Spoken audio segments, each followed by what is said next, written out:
Hello students, welcome to Bignum education. This is Shubh. आज की video में हम लोग स्टडी करने के लिए जा रहे हैं मैटर इन आवर सराउंडिंग्स, जो कि क्लास 9th सीबीएसई बोर्ड से रिलेटेड है। Matter in our surroundings basically इसके अंदर मैं दो पार्ट्स में वीडियो को कवर करूंगा। ये पार्ट 1 है वीडियो का, जिसमें कि हम लोग बेसिक इसके थियोरेटिकल एंड कॉन्सेप्चुअल नॉलेज को गेन करेंगे। जो पार्ट 2 आएगा वो आपके एक्सरसाइज प्रॉब्लम्स यानी कि न्यूमेरिकल्स को कवर करेगा। तो चलिए वीडियो को शुरू करने से पहले अगर आप चैनल पर नए हैं तो वीडियो को डेफिनेटली कंप्लीट होने पर आप लाइक कर सकते हैं, चैनल को सब्सक्राइब करके अपना सपोर्ट दिखाएं। तो चलिए वीडियो को शुरू करते हैं। चलिए पहले डेफिनेशन को देख लेते हैं। मैटर का डेफिनेशन क्या बोलता है? It is a substance which is made up of tiny particles which occupies a physical space and has a mass। ठीक है, मतलब क्या है? ये कोई भी एक सब्सटेंस है जो कि फिजिकली एक स्पेस को ऑक्यूपाई कर रहा है, उसका एक पर्टिकुलर मास भी है और वो बना हुआ है स्मॉल स्मॉल पार्टिकल्स से। ठीक है, ये टाइनी पार्टिकल्स क्या हैं? ये एटम्स एंड मॉलिक्यूल्स हैं। इसके बारे में हम डिटेल स्टडी करेंगे फर्दर जो कमिंग चैप्टर्स हैं उसमें। ठीक है, अभी ये जो मास है इसको हम लोग केजी से, इसकी जो एसआई यूनिट है केजी, सो मास को हम लोग केजी से रिप्रेजेंट करते हैं। एसआई यूनिट इसके केजी है। फिजिकल स्पेस वो ऑक्यूपाई कर रहा है। ठीक है, यानी कि ये एक वॉल्यूम को रिप्रेजेंट कर रहा है। ठीक है, वॉल्यूम। सो वॉल्यूम की जो एसआई यूनिट वो क्या है? वॉल्यूम की एसआई यूनिट मीटर क्यूब है। ठीक है, नेक्स्ट जो चीज आती है टाइनी पार्टिकल्स, मतलब ये एटम्स एंड मॉलिक्यूल्स से बने हुए हैं। सो फर्दर अगर हम इसको कंप्लीटली अगर देखें तो मैटर कोई भी एक सब्सटेंस है जो कि टाइनी पार्टिकल से बना हुआ है, एक स्पेस वो ऑक्यूपाई करता है और उसका पर्टिकुलर एक मास है। ठीक है, मैटर एक्चुअली होता क्या है? It exists in the form of solid, liquids and gases. ठीक है, सो मैटर हमारे सराउंडिंग्स में जो भी मैटर है, ठीक है, वो क्या है? वो कोई भी एक सब्सटेंस है, वो सॉलिड हो या लिक्विड हो या गैसियस स्टेट में हो। ठीक है, वो कोई भी स्टेट में हो सकता है। जैसे कि वेरियस एग्जांपल्स हम लोग देख लेते हैं। हम लोग कोई भी जो फूड को ईट करते हैं, ठीक है, जो एयर हमारे सराउंडिंग में है जिसको हम ब्रीथ करते हैं, ठीक है, rocks, clouds, stars, planets, plants, animals, buses, cars, water, milk etcetera. आप कोई भी एग्जाम्पल दे सकते हैं जो कि फिजिकली, ठीक है, जिसको आप देख सकते हैं या महसूस कर सकते हैं, जैसे कि हो लिविंग हो या नॉन लिविंग हो। ठीक है, सपोज मैं ये अभी बोलूंगा कि एक व्हाइट बोर्ड है, ये भी एक मैटर है। ठीक है, ये नॉन लिविंग के अंडर जाएगा, जैसे कि हम लोग लिविंग के अंडर जाते हैं, ह्यूमन बींग्स हो या कोई भी ऑर्गेनिजम्स हो। ठीक है, सो मैटर क्या होता है ये हमने देखा। मैटर कौन से फेज में, मतलब कैसे एग्जिस्ट करता है, कौन से फॉर्म में? ये सॉलिड हो सकता है, ये लिक्विड हो सकता है या ये गैसियस स्टेट में हो सकता है। फर्दर स्टडीज में, जब हायर स्टडीज में आप लोग जाएंगे, आप लोग डिटेल में पढ़ेंगे और भी जो there are means various states of matter और in which the matter exist like solid, liquid, gases, plasma, उसके बारे में आप डिटेल में स्टडी करेंगे। ठीक है, अभी फिलहाल हम लोग सॉलिड, लिक्विड एंड गैसेस के ऊपर फोकस कर रहे हैं। अभी जैसे कि हमने यहाँ पे बात किया कि जो मास की जो एसआई यूनिट है वो है केजी। ठीक है, जो फिजिकली वो एक स्पेस को ऑक्यूपाई कर रहा है, ठीक है, वो हो गया उसका वॉल्यूम। सो वॉल्यूम की जो एसआई यूनिट है वो है मीटर क्यूब।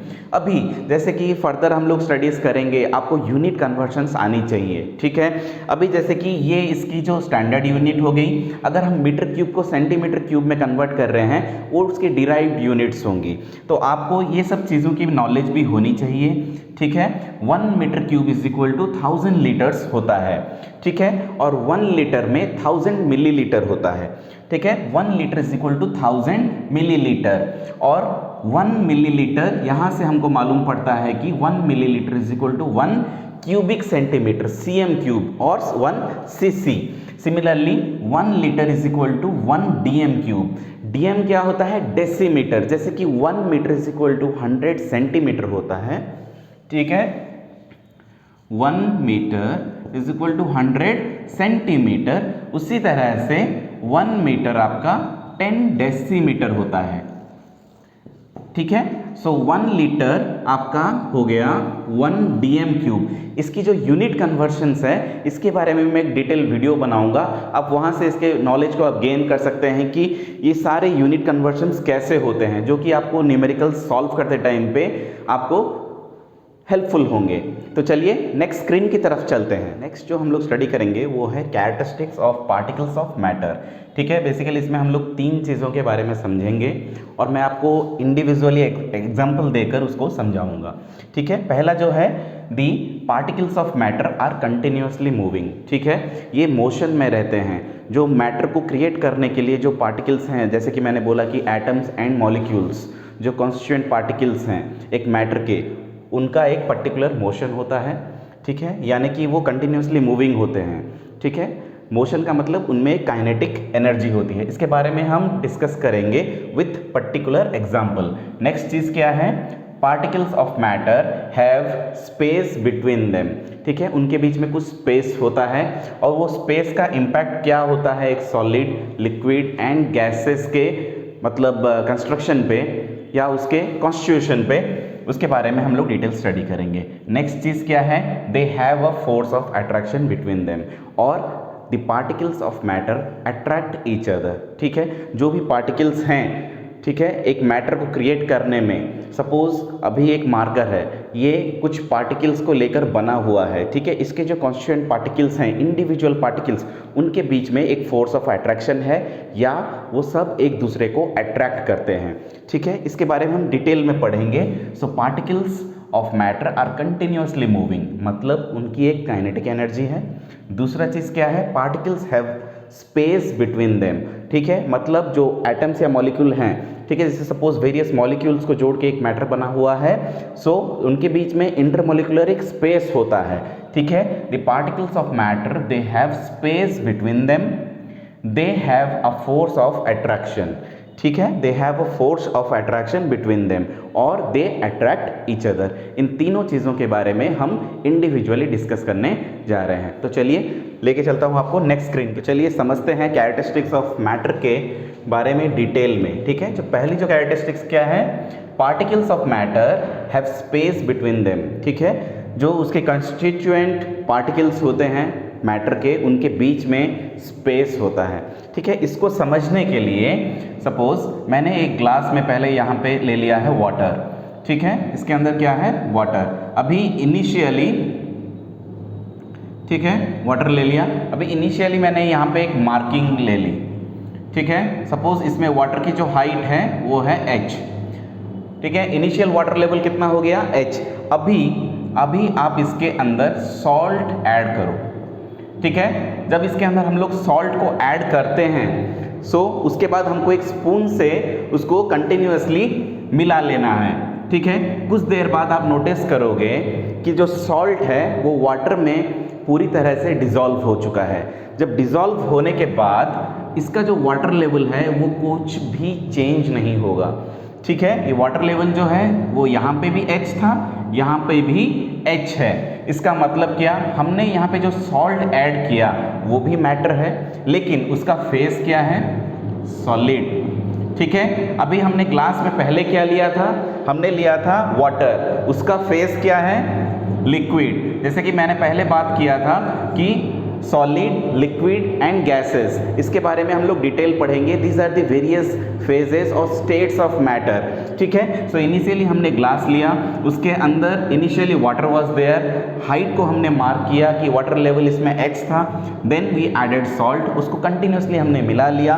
पूरी तरह मिक्सअप होने के बाद हम जब देखते हैं वाटर लेवल में कुछ भी चेंजेस नहीं आता है, इसका मतलब हम यहाँ से क्या समझते हैं, जो सॉल्ट था, जो कि सॉलिड था, इसके जो पार्टिकल्स थे, ठीक है, इसके जो पार्टिकल्स थे वो वाटर मॉलिक्यूल्स के जो पार्टिकल्स हैं उनके बीच में कुछ स्पेस होता है। उसी स्पेस में ये जो सॉल्ट के पार्टिकल्स हैं, उसी स्पेस में ये ऑक्युपाइड हैं, मतलब उसी स्पेस में इन्होंने जगह ले ली है। सो यहाँ से हम जान सकते हैं कि जो particles of matter they have space between them, यानी कि यहाँ पे जो सॉल्ट के पार्टिकल्स थे वो वाटर पार्टिकल्स के बीच में प्लेस हो चुके हैं कंटिन्यूअस टायरिंग की वजह से। हमने यहाँ पे सॉल्ट ऐड किया और जो स्पेस था, ठीक है, वाटर मॉलिक्यूल्स के बीच में जो स्पेस था, उसी स्पेस में सॉल्ट पार्टिकल्स ऑक्युपाई हो गए। सो यहाँ से जो पहला कैरेक्टरिस्टिक्स है इसको हम लोग समझ गए, the particles of matter have space between them. चलते हैं नेक्स्ट कैरेक्टरिस्टिक्स की तरफ। सेकेंड जो कैरेक्टरिस्टिक्स है वो है the particles of matter are continuously moving. जैसा कि मैंने पहले कहा था, कंटिन्यूअसली मूविंग का मतलब है वो मोशन में होते हैं, are always in motion. Always in motion मतलब उनके पास होती है काइनेटिक एनर्जी। ठीक है, इसको समझने के लिए ये एग्जाम्पल मैंने लिया है। यहाँ पे मैंने 2 ग्लास ले लिए हैं। ठीक है, आप भी इसको घर पे ट्राई कर सकते हो। सपोज एक ग्लास में हम लोग यहाँ पे कोई भी इंक को प्लेस करेंगे। ठीक है, आप कोई ब्राइट कलर ले लो, जैसे कि कोई भी आप कलर ले लो, वाटर तो कलरलेस है ही। ठीक है, मैं कोई भी एक इंक ले लेता हूँ, red, blue, green, whatever you can take. ठीक है, जब हम एक इंक प्लेस करता हूँ कोल्ड वाटर में, ये इसके अंदर मिक्सअप होना शुरू होगा। ये इसके अंदर मिक्स क्यों हो रहा है? क्योंकि जो पार्टिकल्स हैं उनके पास एक मोशन है। ठीक है, वो दे आर कंटिन्यूअसली मूविंग और they are having a motion और काइनेटिक एनर्जी, उसी की वजह से वो पानी में घुल मिल जा रहा है। ठीक है, मिक्सअप हो जा रहा है। जो इसके अंदर जो मिक्स हो जा रहा है, ये प्रोसेस को हम लोग क्या बोलते हैं कि ये डिफ्यूज कर जा रहा है। ठीक है, हम इसको बोल सकते हैं डिफ्यूजन। ठीक है, इसको हम डिफ्यूजन बोल सकते हैं। लेकिन यहाँ पे मैंने लिया था कोल्ड वाटर। अब आप देखोगे, जब आप कोल्ड वाटर के अंदर इंक को पोर करते हो, वो जितने स्पीड से उसके अंदर डिफ्यूज होगा, लेकिन अगर आप एक हॉट वाटर ले लेते हो, उसी के अंदर सेम आप इंक को प्लेस करते हो। सपोज मैंने एक ही ड्रॉप को प्लेस किया, अब देखना ये बहुत ही कम टाइम के अंदर इसके अंदर ये डिफ्यूज कर जाएगा। ऐसा क्यों हुआ? क्योंकि हमने यहाँ पे टेम्परेचर इंक्रीज कराया था। ठीक है, यहाँ पे हमने हॉट वाटर लिया था, सो यहाँ पे टेम्परेचर इंक्रीज हुआ था, जो कि आप हायर स्टडीज़ में पढ़ोगे काइनेटिक मॉलिक्यूलर थ्योरी में कि ये ऐसा क्यों होता है। लेकिन आप ये चीज़ देख सकते हो कि कोल्ड वाटर में जब आपने इंक को प्लेस किया तो इसके अंदर ये जितना स्पीड में डिफ्यूज़ हुआ, हॉट वाटर में ये उससे कहीं ज़्यादा स्पीड में डिफ्यूज़ हो जाएगा। क्यों? यहाँ पे टेम्परेचर इंक्रीज होता है। अगर टेम्परेचर इंक्रीज होता है तो काइनेटिक एनर्जी उस फ्लूइड की, ठीक है, वो बढ़ जाती है, काइनेटिक एनर्जी इंक्रीज होती है। अगर ये जो पार्टिकल्स हैं, इंक के पार्टिकल्स हैं, इनकी काइनेटिक एनर्जी, ठीक है, ये जो वाटर है, ठीक है, वाटर का जो हॉट वाटर है, सो यहाँ पे काइनेटिक एनर्जी बढ़ जाती है। काइनेटिक एनर्जी बढ़ने की वजह से ये सडनली इसके अंदर डिफ्यूज कर जाएगा। सो यहाँ से हम एक चीज़ को जान सकते हैं कि जो पार्टिकल्स हमने लिए थे या जो हमने फ्लूइड लिया, इंक जो लिया लिक्विड, उसके जो कंस्टिट्यूएंट पार्टिकल्स थे उनके पास एक मोशन होती है, जिसकी वजह से, ठीक है, या एक लिक्विड है जो वाटर है, उसके जो पार्टिकल्स हैं वो भी मोशन में होते हैं, जिसकी वजह से ये इंक इसके अंदर डिफ्यूज हो जा रहा है या मिक्स हो जा रहा है। और टेम्परेचर का इम्पैक्ट क्या हुआ? जब टेम्परेचर इसके अंदर इंक्रीज कराया गया, the rate of diffusion increases. ठीक है, टेम्परेचर जब इंक्रीज किया तो kinetic energy of the particles will be increased, motion of the individual particles will be increased, उसकी वजह से the rate of diffusion will be increased. चलते हैं नेक्स्ट कैरेक्टरिस्टिक्स की तरफ। मैं यहाँ पे बताना भूल गया आपको, ये जो पार्टिकल मूवमेंट होता है, ठीक है, ये सॉलिड के केस में कम होता है, जैसे कि हमने यहाँ पे लिक्विड में देखा। अगर ये गैसेस के केस में देखा जाए तो ये मैक्सिमम रहेगा। ठीक है, ये जो रहता है ना आपका, जो पार्टिकल्स आर कंटिन्यूअसली मूविंग, जो पार्टिकल मूवमेंट है वो गैसेस के केस में मैक्सिमम रहेगा। ठीक है, और ये लिक्विड में हाई रहेगा और ये सॉलिड के केस में लेस रहेगा, क्योंकि जो सॉलिड होता है उसके अंदर जो कॉन्स्टिट्यूएंट पार्टिकल्स होते हैं वो कॉम्पैक्ट होते हैं as compared to liquid, and liquid में कॉम्पैक्ट होता है और आर क्लोजली पैक्ड। ठीक है, the particles are closely packed in case of liquid as compared to gases, और जो गैसेस होते हैं उसमें जो पार्टिकल्स होते हैं वो लूजली पैक्ड होते हैं, जिनके बीच में जो इंटरमोलिकुलर गैप है वो ज़्यादा होता है। इसके बारे में हम फर्दर आगे स्टडी करेंगे। चलिए समझते हैं थर्ड कैरेक्टरिस्टिक्स को। ठीक है, particles of matter attract each other. ठीक है, मतलब क्या?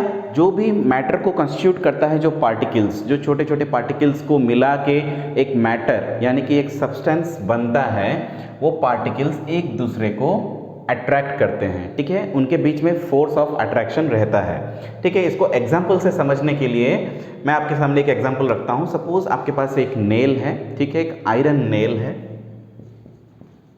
एक चॉक है, एक रबर बैंड है। अगर मैं आपको पूछूं कि इनमें से, इन तीनों में से सबसे इजी, अगर मैं किसी एक को ब्रेक करना चाहूं, ठीक है। तो सबसे इजी कौन सा होगा और सबसे डिफ़िकल्ट कौन सा होगा? आप कहेंगे कि मैं एक रबर बैंड या एक चौक को, इसमें एक इलास्टिसिटी रहती है, ठीक है, ये ब्रिटल रहता है, इसको इजीली आप तोड़ सकते हो। लेकिन सबसे डिफ़िकल्ट क्या होगा? एक आयरन नेल।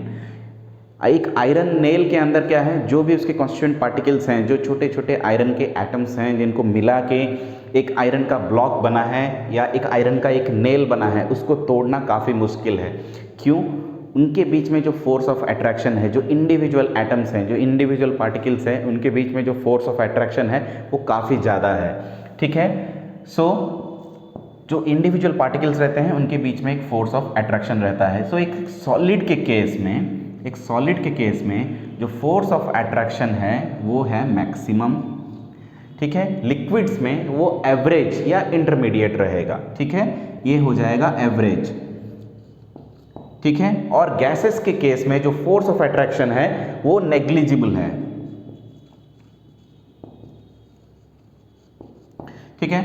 गैसेस के केस में नेग्लिजिबल क्यों है? सपोज मैं अभी एक गैस को कंप्रेस करके एक सिलेंडर के अंदर रखता हूँ, ठीक है, वो लिक्विफाइड फेज में है, लिक्विड फेज में है, हम उसको बोलते हैं कि लिक्विफाइड पेट्रोलियम गैस, ठीक है। हमने गैस को क्या किया, अभी लिक्विड के फॉर्म में कंप्रेस करके रख दिया, लेकिन जब हम उसको रिलीज करते हैं तो वो सडनली एयर में क्या हो जाता है, एनवायरनमेंट में डिफ्यूज हो जाता है।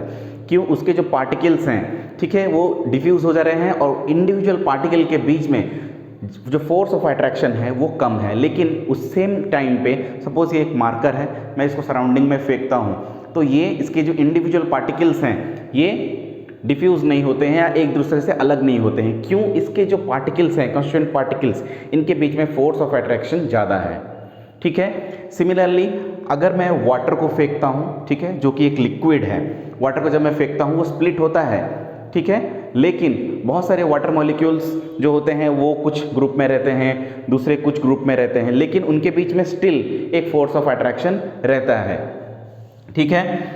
और जो गैसेस के केस में होता है वो negligible. So force of attraction solid के केस में हो जाएगा मैक्सिमम, लिक्विड्स में हो जाएगा एवरेज एंड गैसेस में हो जाएगा नेग्लिजिबल। एक एग्जांपल देखते हैं, फ्लो ऑफ वाटर, ठीक है। सपोज यहाँ पे मैंने एक टैप ले लिया, ठीक है, ये एक नल है, नल से सपोज वाटर निकल रहा है, ठीक।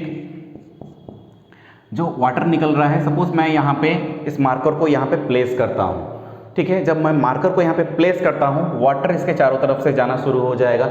जब इस मार्कर को मैं यहाँ से निकाल लेता हूँ तो ये जैसा फ्लो था वो वैसा फ्लो में ये वापस आ जाता है। इसका मतलब क्या? जो वाटर पार्टिकल्स हैं इनके बीच में एक फोर्स ऑफ अट्रैक्शन है,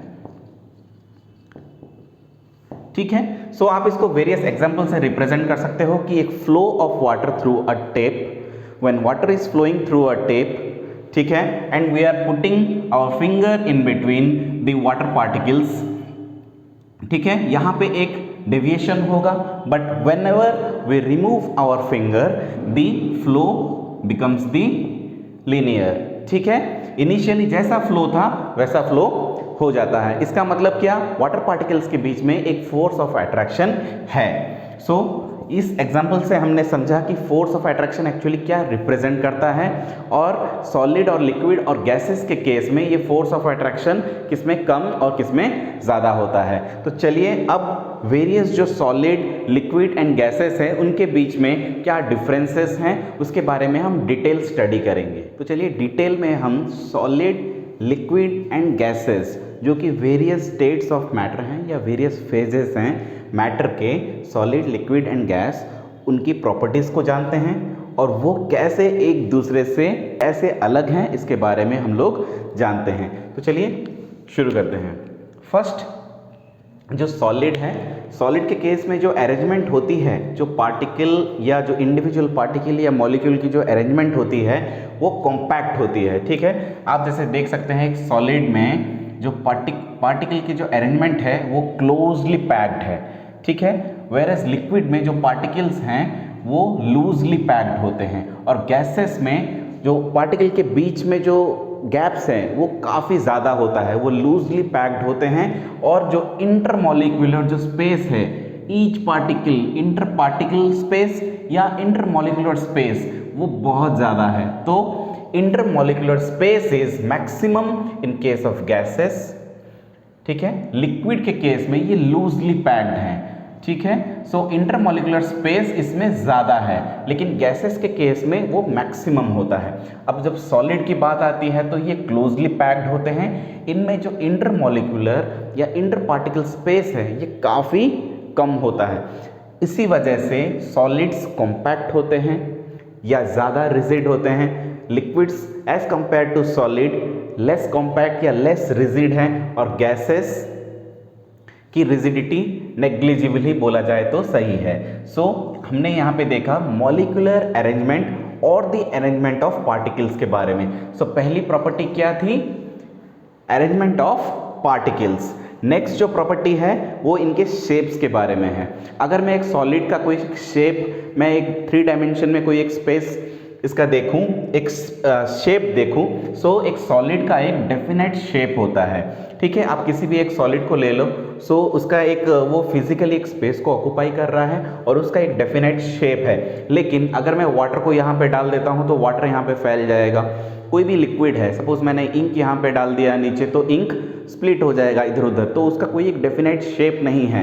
लेकिन अगर एक मार्कर को मैं यहाँ पे रोल कर देता हूँ तो इसका शेप में कोई चेंज नहीं हो रहा है, तो इसका एक डेफिनेट शेप है।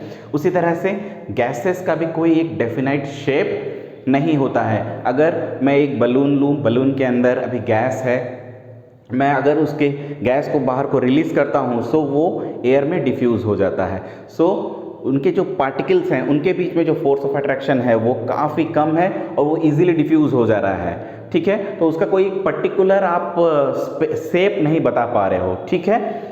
तो जो शेप देखा जाए तो सॉलिड का एक डेफिनेट शेप होता है, लिक्विड्स के केस में डेफिनेट शेप नहीं होता है, लेकिन लिक्विड का एक डेफिनेट वॉल्यूम होता है। उसके बारे में हम आगे स्टडी करेंगे।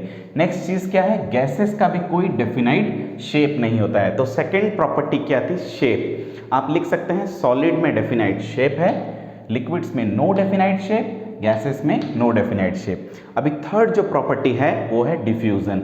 जैसा कि हमने अभी प्रीवियसली पढ़ा डिफ्यूज़न के बारे में, हमने एक ग्लास में इंक लिया था, अब वो हॉट वाटर में जल्दी डिफ्यूज़ कर रहा है because of the temperature due to increase in kinetic energy, और उसका मोशन इंक्रीज हो जा रहा है एक हॉट लिक्विड में, और कोल्ड लिक्विड में डिफ्यूज़न लेस हो रहा है। सो ये जो डिफ्यूज़न है हमने वहाँ पे भी डिस्कस किया था। सॉलिड क्या कर सकता है? It can diffuse into solids, it can diffuse into liquids, ठीक है। सॉलिड जो होता है वो लिक्विड्स के अंदर डिफ्यूज हो सकता है। जैसे कि मैंने एक सॉल्ट ले लिया, अब मैंने उसको वाटर के अंदर प्लेस किया, ठीक है। अभी मैंने क्या किया? एक सॉल्ट लिया, मैंने उसको वाटर के अंदर प्लेस किया, सो उसके अंदर वो डिफ्यूज कर जा रहा है। जो इंटरमॉलिक्यूलर स्पेस है उसके अंदर वो सॉल्ट ऑक्यूपाई हो जा रहा है। सॉल्ट के जो पार्टिकल्स हैं, जो वाटर मॉलिक्यूल्स के बीच में जो स्पेस है उसके अंदर सॉलिड ऑक्यूपाई हो जा रहा है। So solids can diffuse into liquids, ठीक है। अभी लिक्विड में क्या है? Diffusion is more than solids. Definitely जो लिक्विड्स हैं वो सॉलिड के कंपैरिजन में ज़्यादा डिफ्यूज हो सकते हैं, ठीक है। और जो गैसेस हैं वो हाईली डिफ्यूजेबल है। जैसे कि मैंने आपको पहले ही समझाया कि अगर हम गैस को एक एनवायरनमेंट में रिलीज करते हैं तो वो स्प्लिट हो जाता है, क्योंकि उनके बीच में जो फोर्स ऑफ अट्रैक्शन है वो कम है। सो गैसेस के केस में डिफ्यूजन मैक्सिमम रहेगा। सो डिफ्यूजन अगर देखें तो सॉलिड में रहेगा लेस, ठीक है। लिक्विड के केस में डिफ्यूजन रहेगा मोर, और जो गैसेस के केस में डिफ्यूजन रहेगा वो रहेगा मैक्सिमम, ठीक है। नेक्स्ट जो चीज़ जो है, जो नेक्स्ट जो प्रॉपर्टी है वो है कंप्रेसिबिलिटी, ठीक है। अभी चलते जानते हैं कंप्रेसिबिलिटी के बारे में। सपोज अभी एक सॉलिड है, वो जो सॉलिड है वो ऑलरेडी कॉम्पैक्ट है, ठीक है। सो उसको कंप्रेस करना काफ़ी डिफिकल्ट रहता है। Similarly in case of liquids, ठीक है, लिक्विड्स के केस में भी कंप्रेशन नेग्लिजिबल ही होता है। सो सॉलिड एंड लिक्विड्स, ठीक है। जैसे कि मैं एक एग्जांपल लेता हूं कि water, practically water is incompressible. So अगर हम कंप्रेसिबिलिटी देखें एक प्रॉपर्टी, सॉलिड्स में ये इनकंप्रेसिबल होगा, लिक्विड्स में ये इनकंप्रेसिबल होगा, लेकिन गैसेस के बीच में जो इंटरमॉलिक्यूलर जो स्पेस है वो बहुत ज़्यादा होता है। इसी की वजह से गैसेस आर हाईली कंप्रेसिबल।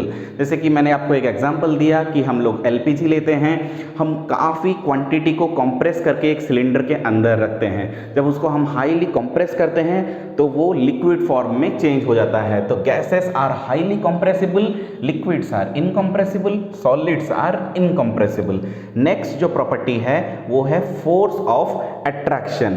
ठीक है, अभी मैंने इसमें क्या कहा था, एक एग्जाम्पल दिया था इनिशियली, एक नेल का मैंने एक एग्जाम्पल दिया था। सो एक नेल को तोड़ना या एक मार्कर को अभी तोड़ना बहुत मुश्किल है, लेकिन आप सेम टाइम में एक चॉक को तोड़ सकते हो, आप सेम टाइम में जो एक वाटर को आप स्प्लिट कर सकते हो।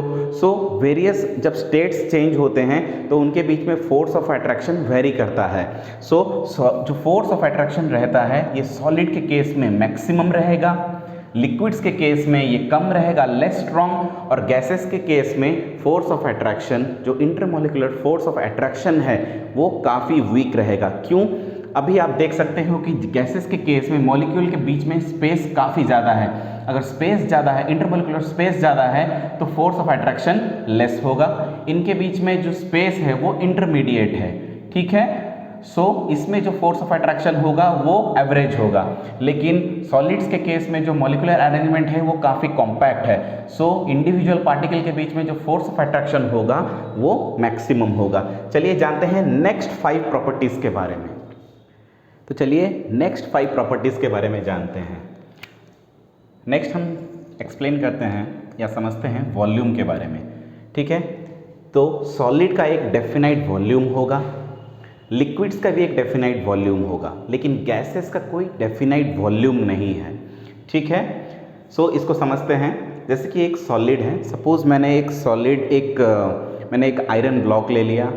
ठीक है, उसका आप एक पर्टिकुलर शेप या साइज़ आप देख सकते हो, उसको समझ सकते हो।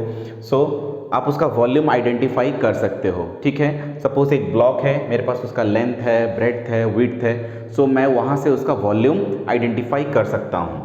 ठीक है, मेरे पास एक सिलेंडर है, मैं जब एक सिलेंडर का क्रॉस सेक्शनल एरिया निकाल लेता हूँ, उसकी हाइट निकाल लेता हूँ, तो उसका वॉल्यूम मैं कैलकुलेट कर सकता हूँ। सिमिलरली एक लिक्विड का भी एक डेफिनाइट वॉल्यूम होता है। जैसे कि सपोज मैंने अभी वाटर को नीचे एक स्पिल कर दिया, सो उसका कोई एक डेफिनाइट शेप नहीं है। ठीक है, लेकिन वाटर पार्टिकल्स जो हैं, वाटर मॉलिक्यूल्स जो हैं, वो एक दूसरे से जुड़े हुए हैं। क्यों? उनके बीच में कोई फोर्स ऑफ अट्रैक्शन है, लेकिन उसका कोई एक डेफिनेट शेप नहीं है। उसको मैं लेके किसी ग्लास में रख देता हूँ, उसका शेप चेंज हो गया। पॉलीथीन में रख दिया लेके वाटर को, तो उसका शेप पॉलीथीन के शेप में हो गया। सो वाटर का कोई डेफिनेट शेप नहीं है, लेकिन उसका एक पर्टिकुलर वॉल्यूम है। ठीक है, सपोज मेरे को वाटर हो गया, ठीक है, या ऑयल हो गया, एक लिक्विड है, मैं उसको एक ग्लास में लेके डालता हूँ, तो मेरे को अगर उसका वॉल्यूम निकालना है, सो मेरे को वो ग्लास का वॉल्यूम अगर मैं आइडेंटिफाई कर देता हूँ, सो मेरे को उस लिक्विड का वॉल्यूम आइडेंटिफाई हो जाएगा। सो लिक्विड का एक डेफिनाइट वॉल्यूम होता है, लेकिन गैसेस के केस में उसका कोई डेफिनाइट वॉल्यूम नहीं होता है। नेक्स्ट जो चीज़ है डिस्टिंक्ट बाउंड्री। ठीक है, जैसा कि मैंने अभी एक कहा, एक सॉलिड है, इसका एक बाउंड्री है, आप देख सकते हो इसके एंड पॉइंट से एक डिस्टिंक्ट इसकी बाउंड्री है। लेकिन अभी सिमिलरली मैंने जैसे कहा वाटर या एक ऑयल, जब हम उसको स्पिल करते हैं, उसका कोई एक डिस्टिंक्ट बाउंड्री नहीं है। ठीक है, उसकी कोई पर्टिकुलर बाउंड्री नहीं है। अगर एक मैं डस्टर लेता हूँ या कोई एक आयरन ब्लॉक लेता हूँ, तो उसकी एक बाउंड्री आप देख सकते हो। लिक्विड के केस में कोई डेफिनाइट बाउंड्री नहीं है। सिमिलरली गैसेस के केस में भी कोई डेफिनाइट बाउंड्री नहीं है। नेक्स्ट चीज़ है kinetic energy of particles at given temperature. So solid के केस में क्या है, जो काइनेटिक एनर्जी है वो कम होती है। ठीक है, क्योंकि सॉलिड में जो है वो जो पार्टिकल्स हैं वो कॉम्पैक्ट हैं। ठीक है, उनके बीच में अगर स्पेस ज़्यादा रहेगा तो वो पार्टिकल इधर उधर ज़्यादा रैंडमली मूव करेंगे। ठीक है, सो उनकी काइनेटिक एनर्जी इंक्रीज करेगी। लेकिन अगर ये क्लोजली पैक्ड हैं, सो इनकी जो मोशन है या काइनेटिक एनर्जी है वो कम होगी। लिक्विड्स में kinetic energy as compared to solid ज़्यादा रहेगी, हायर देन सॉलिड्स। और गैसेस के केस में kinetic energy of the particles will be maximum. क्यों? स्पेस ज़्यादा है मॉलिक्यूल्स या पार्टिकल्स के बीच में, सो वो रैंडमली मूव करेंगे। और जब अगर हमने टेम्परेचर इंक्रीज किया, सो काइनेटिक एनर्जी डेफिनेटली ज़्यादा इंक्रीज हो जाएगी, क्योंकि मोशन वहाँ पे इंक्रीज हो जाएगा और वो रैंडमली पार्टिकल्स मूव करना शुरू हो जाएंगे। लेकिन सॉलिड के केस में ये कॉम्पैक्ट होता है पार्टिकल्स, तो ये ज़्यादा मूव नहीं कर सकते। द इंटर पार्टिकल और intermolecular space is less, so kinetic energy is least in case of solids. In case of liquid it higher than the solids and for gases it's maximum. next चीज़ है density। इसके बारे में मैंने एक specific video बनाई है। हम जब चैप्टर 9 को जाएंगे, ठीक है, चैप्टर 9 में जब जाएंगे, चैप्टर 9 और 10, उसमें डेंसिटी के बारे में आप पढ़ोगे। मैंने डिटेल्ड वीडियो भी चैनल पे बना रखी है, आप वहाँ से जाके डेंसिटी, रिलेटिव डेंसिटी या स्पेसिफिक ग्रेविटी के कॉन्सेप्ट्स को आप समझ सकते हैं, उसके रिलेटेड न्यूमेरिकल्स भी आप सॉल्व कर सकते हैं। ठीक है, डेंसिटी को हम रो से रिप्रेजेंट करते हैं, ये आपको नेक्स्ट चैप्टर्स में पढ़ने के लिए आएगा। ठीक है, अराउंड चैप्टर 9 और 10 in the gravitation chapter. Density is the ratio of mass per unit volume. ठीक है, जो डेंसिटी होता है वो हाई होता है सॉलिड के केस में। ठीक है, क्योंकि it is only due to the particle arrangement. ठीक है, it is due to the arrangement of the particles. So solid ज़्यादा डेंस होता है, liquid as compared to solid less dense होता है, और गैसेस लेस डेंस होते हैं। ठीक है, सो सॉलिड ज़्यादा डेंस है, liquids moderate density, gases low density. Last जो प्रॉपर्टी है वो है रिजिडिटी और फ्लूइडिटी। ठीक है, सॉलिड्स जो हैं वो बहुत रिजिड होते हैं और जो उनकी फ्लो कैपेबिलिटी होती है वो कम है, can not flow. Liquids less rigid and can flow easily. Gases जो होते हैं उनकी रिजिडिटी नहीं होती है, no rigidity and can flow most easily. ठीक है, जो गैस होते हैं वो मोस्ट इजीली फ्लो कर सकते हैं। सो स्टूडेंट्स, आज की वीडियो में इतना ही। नेक्स्ट जो वीडियो मैं क्रिएट करूंगा वो एक पार्ट 2 आएगी। उस वीडियो में हम जो मैटर है, ठीक है, सॉलिड, लिक्विड एंड गैसेस, इसके ऊपर प्रेशर एंड टेम्परेचर के क्या क्या इफेक्ट्स हैं उसके बारे में हम लोग स्टडी करेंगे। ठीक है, बहुत से न्यूमेरिकल्स भी आएंगे, हम स्टडी करेंगे उसके बारे में। नेक्स्ट चीज़ क्या है, जैसे कि बॉइलिंग पॉइंट, ठीक है, मेल्टिंग पॉइंट एंड सब्लिमेशन के कॉन्सेप्ट्स, ठीक है, एवापोरेशन के कॉन्सेप्ट्स, ये सारे जो कॉन्सेप्ट्स अभी आने वाले हैं, नेक्स्ट हम उस चीज़ को स्टडी करेंगे पार्ट 2 में वीडियो के। ठीक है, तो मिलते हैं नेक्स्ट वीडियो में। Till then take care, make sure to subscribe the channel and put your support. Thanks.